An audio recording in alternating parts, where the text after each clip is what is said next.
एक बार की बात है, गोस्वामी तुलसीदास जी उस समय अयोध्या में थे और हर दिन की तरह प्रातःकाल सरयू नदी में स्नान करने गए। जब वे जल में उतरे ही थे कि एक महिला भी वहां स्नान करने आ गई। वह जल्दी में थी, इसलिए उसने तुलसीदास जी को प्रणाम किया और विनम्र स्वर में कहा, बाबा जी, मुझे शीघ्र स्नान करना है। आप कृपया नदी में उस ओर मुख करके खड़े रहे और जब तक मैं ना कहूँ तब तक ना पीछे मुड़े और न ही नदी से बाहर निकले। आपको श्री राम की शपथ। तुलसीदास जी राम भक्त थे, उनके लिए श्री राम के नाम से बढ़कर कुछ भी नहीं था। उन्होंने बिना किसी संकोच के कहा, ठीक है देवी, जब तक आप न कहेंगी न मैं मुड़ूंगा और न ही बाहर आऊँगा। उस समय ठंडी बहुत थी। महिला ने जल्दी जल्दी स्नान किया और जल्दीबाजी में वहाँ से चली गई, लेकिन वह तुलसीदास जी से यह कहना भूल गई कि अब वे बाहर आ सकते हैं। समय बीतता गया, घंटे बीत गए, पर तुलसीदास जी वैसे ही खड़े रहे। लोग आश्चर्य करने लगे कि बाबा जी आज स्नान के बाद मंदिर क्यों नहीं लौटे। जब बहुत समय हो गया तो कुछ शिष्यों और श्रद्धालुओं ने उन्हें ढूंढना शुरू किया। आखिरकार जब वे लोग सरयू नदी के किनारे पहुंचे तो देखा कि तुलसीदास जी अब भी नदी में खड़े हैं।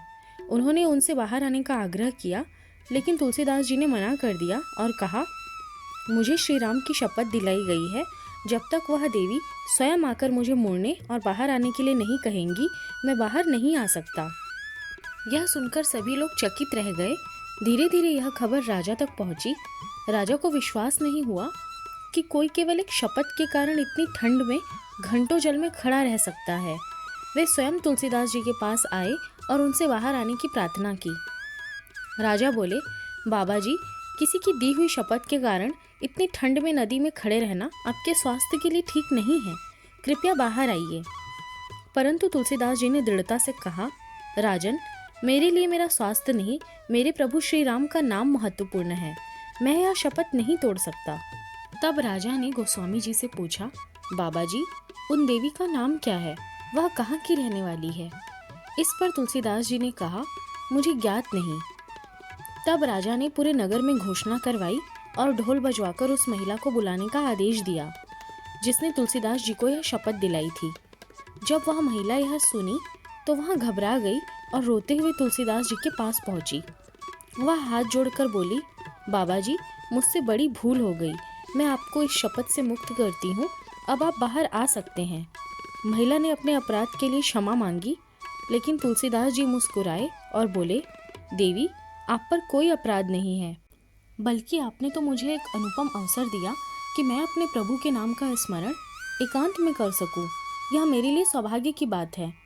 तुलसीदास जी की यह अटूट भक्ति देखकर सभी नतमस्तक हो गए।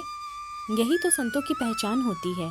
वे अपने भक्ति और संकल्प के लिए किसी भी कठिनाई को सहन कर सकते हैं, लेकिन अपने प्रभु के नाम से पीछे नहीं हटते। इस कथा से हमें यह शिक्षा मिलती है कि यदि हम अपने संकल्प और श्रद्धा में दृढ़ रहे तो ईश्वर स्वयं हमारी रक्षा करते हैं।